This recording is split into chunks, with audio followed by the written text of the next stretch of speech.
ఈయన ఇట్లే మాట్లాడతాడులే, మనం చేసేది ఏముంది, వచ్చాం విన్నాం వెళ్ళిపోయి పడుకుందాం అనుకుంటారు. అది కాదు. ఒక పట్టుదలతో మీరు చేయగలిగితే ఈరోజు నేను ఇదైనా ఒకసారి మాట్లాడతాను. జర్మనీ నుంచి వచ్చారు, తేలిపోతాను. జర్మనీ ఒకప్పుడు మోస్ట్ అడ్వాన్స్డ్ కంట్రీ, ఇప్పుడు కూడా, రేపు కూడా టెక్నాలజీలో. కానీ యూరోప్ మొత్తం ఏజింగ్ ప్రాబ్లంతో మీకు ఎక్కువ అవకాశాలు వచ్చే పరిస్థితికి వచ్చాయి. ఇటలీ చేలిపోయేగతని ఇటలీ నుంచి ఎవరు వచ్చారు? కొంతమంది వచ్చారు. నార్వే నుంచి వచ్చిన వాళ్ళు చేలిపోయేగతండి మార్నింగ్ కనపడ్డారు. Sweden, Poland, France, Netherlands, Ireland, Belgium, Austria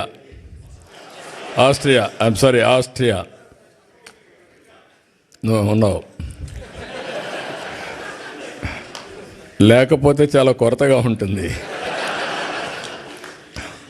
నేను అదే అన్నాను. ఇప్పుడు ప్రపంచంలో ఎన్ని దేశాలు ఉన్నాయో అన్ని దేశాల్లో తెలుగు ఫుట్ ప్రింట్ ఉండాలి. అన్ని దేశాల్లో తెలుగు వాళ్ళు ఉంటారు, ఇండియన్స్ ఉంటారు. అది సాధ్యం. ముందు ఆ విశ్వాసం మీకు వస్తే ఇది ఎట్టి పరిస్థితుల్లో కూడా జయప్రదం అవుతుంది. ఇప్పుడే మన వాళ్ళందరూ మాట్లాడినట్టు నా జీవితంలో ఇన్ని దేశాల్లో మీరు ఉన్నారని కూడా ఊహించలేదు. నేను మీరు వెళ్తారని కూడా ఊహించలేదు. చెప్పాను చాలాసార్లు, ఎప్పుడు మాట్లాడినా చెప్తూనే ఉంటాను. కానీ దాన్ని అందిపుచ్చుకొని మీరు ఇన్ని దేశాలకు పోతే, ఫస్ట్ టైం నేను జైల్లో ఉన్నప్పుడు ఎక్కడెక్కడి నుంచో మీరు డెమాన్స్ట్రేషన్లు చేస్తూ ఉంటే ఇన్ని దేశాల్లో తెలుగు వాళ్ళు ఉన్నారా అని నాకే ఆశ్చర్యం కలిగే పరిస్థితి వచ్చింది. అది 1-2 రోజులు చేయాలా మీరు? నేను జైల్లో ఉన్న 53 రోజులు నిరంతరం మీరు ఉద్యమాలు చేశారు. దీనికి నా జీవితాంతం నేను అనుకున్నాను. కొంతమంది చనిపోయినా గుర్తుంటారు, కానీ నేను బ్రతుకున్నగానే గుర్తుపెట్టుకున్నారంటే నా జీవితంలో మర్చిపోలేను. అక్కడి నుంచి ఎన్నికలు వచ్చాయి. ఎన్నికల్లో కూడా చాలా సమర్థవంతంగా మేము ఆలోచించాం.